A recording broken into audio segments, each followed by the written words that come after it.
morning. Thank you for joining us for today's Bible reading. We're starting a new series this coming week called The Unicorn, Chasing the Impossible. And it's a little whimsical, and my 4-year-old daughter is going to love it because she loves unicorns.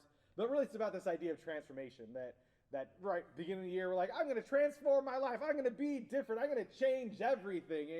And so we do all these things, and sometimes change seems impossible because it's easier to fall back into bad habits and just kind of live the way that we were living. But this idea of transformation, it's not impossible, and that's what we're going to look at because God wants us to be changed. God wants us to transform. God wants us to be changed and transformed, become better spouses, parents, children, employees, employers, students, friends. God wants to help us become better at that. And so I'm really excited to tackle this in our new series.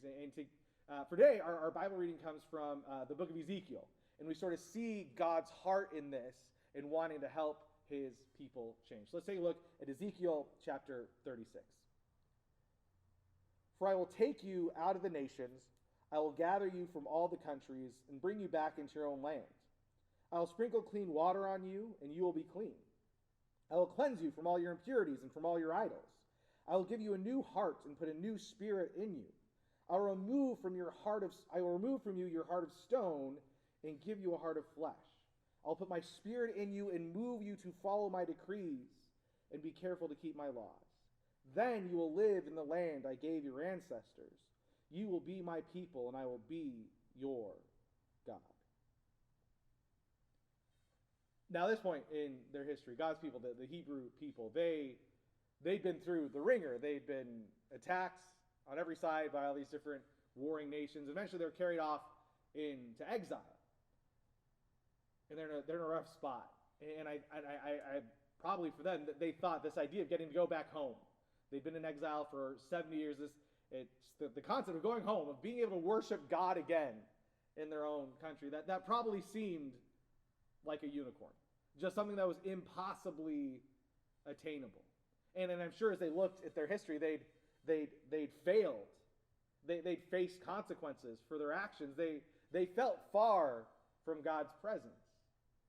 Yet through the prophet Ezekiel, God speaks hope to them. He says that I'll bring you back home. I will give you a new heart. I will make your hearts right so you can worship me again. Like God, he makes this promise that he will change their lives. He will be the source of their transformation and new life that will be attained when they go back home. And so God makes this promise to them to transform them and to change them.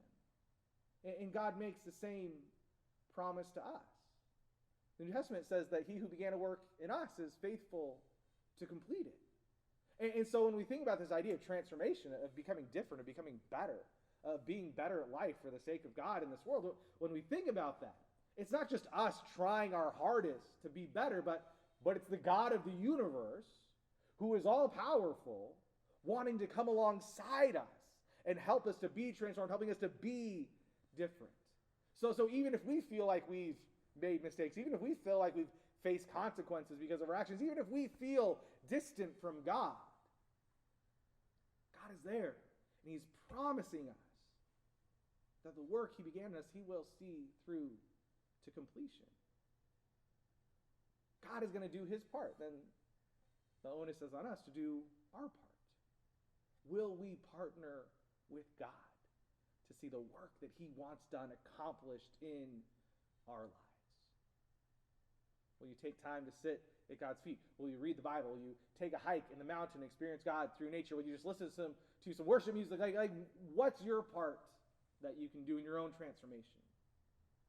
Because being transformed by God to see his work done in this world, that's not a unicorn. It's a reality. That is what God does.